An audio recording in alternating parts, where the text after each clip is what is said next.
ఫిరాయింపు ఎమ్మెల్యేల కేసు విచారణ కీలక దశకు చేరుకుంది. కడియం శ్రీహరి కేసులో ఇరు వర్గాల వాదనలు పూర్తయ్యాయి. స్పీకర్ తీర్పును రిజర్వ్ చేశారు. ఇదే సమయంలో దానం నాగేందర్ కేసు విచారణలో కొత్త ట్విస్ట్ వచ్చింది. ఇంతకు ఏంటా twist? Let's watch the story.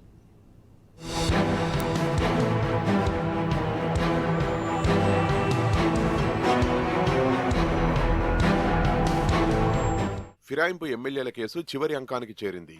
Supreme court deadline నేపథ్యంలో విచారణను వేగవంతం చేసిన స్పీకర్ గడ్డం ప్రసాద్ కుమార్, కడియం శ్రీహరి, దానం నాగేందర్ల కేసుల్లో విచారణ చేపట్టారు. మొదటగా కడియం శ్రీహరి కేసులో పిటిషనర్ వివేకానంద, కడియం తరపు న్యాయవాదులు స్పీకర్ ముందు తమ ఫైనల్ ఆర్గ్యుమెంట్స్ వినిపించారు. ఇరు వర్గాల వాదనలు విన్న స్పీకర్ లిఖితపూర్వకంగా నివేదికలు సమర్పించాలని సూచించారు. ఇరు వర్గాల అడ్వకేట్లు అఫిడవిట్లు కూడా సమర్పించారు. దీంతో కడియం కేసు విచారణ పూర్తయింది. తీర్పును స్పీకర్ రిజర్వ్ చేశారు.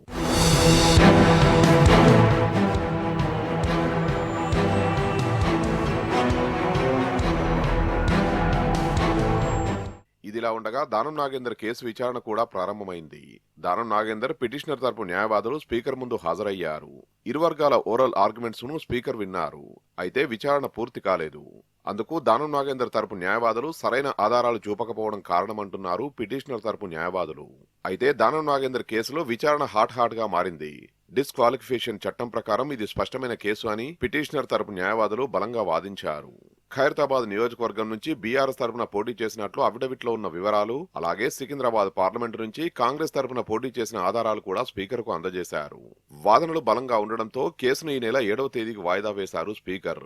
ఆ సమయంలో ఇరు వర్గాలు తప్పనిసరిగా హాజరు కావాలని సూచించారు.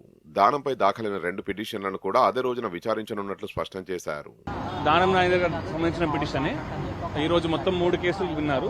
పాడి కౌశిక్ రెడ్డి గారు వేసింది దానం నాగేందర్ మీద, బీఆర్ఎస్ కి ఖైరతాబాద్ కంటెస్ట్ చేసిన అఫిడవిట్, తర్వాత లిస్ట్ ఆఫ్ విన్నింగ్ క్యాండిడేట్స్ లో ఖైరతాబాద్ ఆయన పేరు, తర్వాత మేము ఏదైతే అఫిడవిట్ వేసామో ఆయన ఏదైతే ఇండియన్ నేషనల్ కాంగ్రెస్ తరఫున పార్లమెంట్ ఎలక్షన్ అఫిడవిట్ వేశారు, తర్వాత returning officer withdrawal of candidates తర్వాత ఏదైతే ఒక లిస్ట్ ఎలా పబ్లిష్ చేస్తారో ఆ లిస్ట్ లో ఇండియన్ నేషనల్ కాంగ్రెస్ తరఫున కంటెస్ట్ చేస్తారని ఉంది.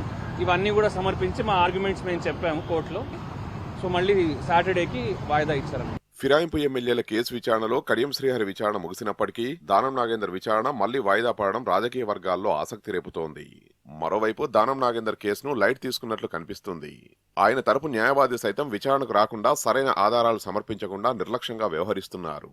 దీంతో స్పీకర్ తప్పనిసరిగా ఫైనల్ విచారణకు హాజరు కావాలని ఆదేశాలు జారీ చేశారు. దానం నాగేందర్ కేసులో స్పీకర్ తీసుకునే తుది నిర్ణయంపై ఇప్పుడు సర్వత్రా ఉత్కంఠ నెలకొంది.